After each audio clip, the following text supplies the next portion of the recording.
সম্প্রতি লন্ডনে প্রধান উপদেষ্টা ডক্টর মোহাম্মদ ইউনূস ও বিএনপির ভারপ্রাপ্ত চেয়ারম্যান তারেক রহমানের বৈঠকের পর থেকেই দেশে বইতে শুরু করেছে নির্বাচনী হাওয়া। ফেব্রুয়ারিতে ভোটের সম্ভাব্য সময় ধরে নিয়ে ঢাকার পাশাপাশি নির্বাচনী উত্তাপের আঁচ লেগেছে দেশের তৃণমূল নির্বাচন কমিশনগুলোতেও।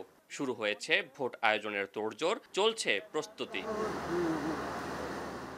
এরই মধ্যে নির্বাচন কেন্দ্র পরিদর্শন, অবকাঠামো পরিস্থিতি, কেন্দ্রের নিরাপত্তা ব্যবস্থা সহ নানা বিষয়ে প্রতিবেদন তৈরি করেছে জেলা নির্বাচন কমিশন। একই সঙ্গে চলছে রাজনৈতিক দলের নিবন্ধন, নির্বাচনী এলাকার সীমানা নির্ধারণ, ভোটার তালিকা হালনাগাদ কার্যক্রম।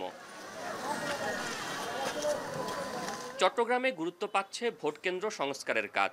এরই মধ্যে চট্টগ্রাম আঞ্চলিক নির্বাচন কার্যালয় থেকে ২৭৭টি ভোট কেন্দ্রের তালিকা প্রণয়ন করা হয়েছে, যেগুলো জরুরি ভিত্তিতে সংস্কার প্রয়োজন। এসব কেন্দ্রের কোনোটির সীমানা প্রাচীর নির্মাণ, কোনোটির দরজা জানালা সহ নানা ধরনের অবকাঠামোগত মেরামত প্রয়োজন জানিয়ে চিঠি দেওয়া হয়েছে জাতীয় নির্বাচন কমিশনকে।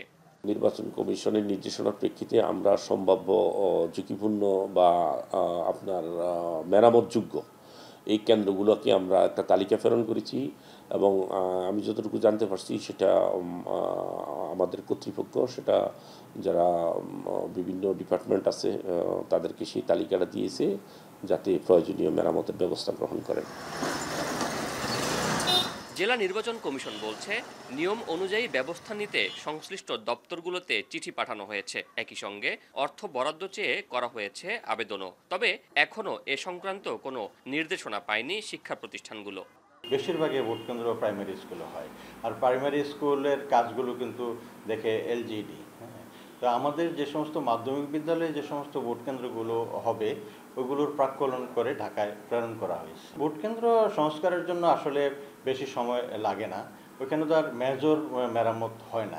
নির্বাচন উপলক্ষে এখনো আমাদের কাছে কোনো প্রজ্ঞাপন বা গেজেটেড কোনো বা ওখান থেকে কোনো আমাদের ইনফরমেশন চাওয়া বা আমাদেরকে দেয়া এরকম এখনো হয়নি। তবে আশা করতেছি শর্টলি হয়তো পাবো। আর আমাদের যে প্রতিষ্ঠান যাতে নিজস্ব গতিতে যে সংস্কারগুলো সেটা করবে, আর যদি কিছু অতিরিক্ত সংস্কার প্রয়োজন হলে আমরা কর্তৃপক্ষের সাথে যোগাযোগ করে যেভাবে করা প্রয়োজন সেভাবে করব। এবার ভোট পদ্ধতিতে আসতে পারে বড় পরিবর্তন, যা নিয়ে ভাবছে কমিশন কর্মকর্তারা। আগে সিটি কর্পোরেশন ও জাতীয় নির্বাচনে ইভিএম প্রাধান্য পেলেও এবার ভোট হতে পারে শুধু ব্যালটে। এজন্য ব্যালট পেপার, সিল, ব্যালট বাক্সের পরিমাণেও আসতে পারে পরিবর্তন। কমিশন যখন যে নির্দেশনা দেবে আমরা সেই নির্দেশনা অনুযায়ী কাজ করছি। যেমন এখন আমরা ভোটার তালিকা নিয়ে এবং ভোট কেন্দ্র নিয়ে কাজ করছি। বিভিন্ন মিডিয়া মাধ্যমে ভোটারদেরকে আমরা কিভাবে ভোট প্রদান করবে কিংবা তাদের বিভিন্ন বিষয়ে আমরা ভোটার এডুকেশনের মাধ্যমে আমরা অবহিত করব। কমিশন কর্মকর্তারা জানান, চট্টগ্রামের 16টি আসনে নতুন ভোটার অন্তর্ভুক্তির কাজ অনেকটাই অগ্রগতি হয়েছে।